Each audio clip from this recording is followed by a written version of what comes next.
Hi folks, and thanks for joining me. You can see my progress thus far. Disinfectant wipes and a lot of surface rust mainly to this point.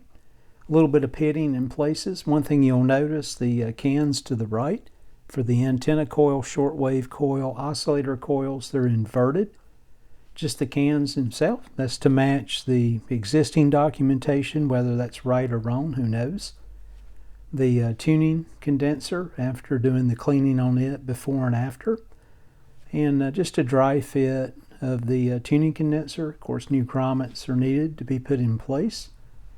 We'll get that wired back in, and then the next up for me, remove the IF cans, the first and second IF, get those out of the way, do some cleanup and testing on those, and then I'll get the E caps out as well, which have been bypassed.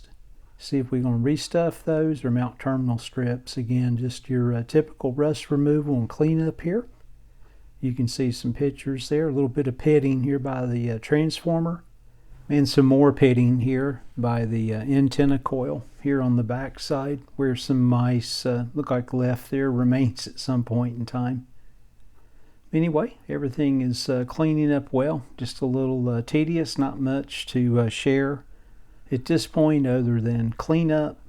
I'll get the IFs removed, the E caps out as I stated earlier, and then we'll start getting into the electrical restoration with the can dome replacement at some point, in addition to the old capacitors and resistors. Thanks again for viewing, folks.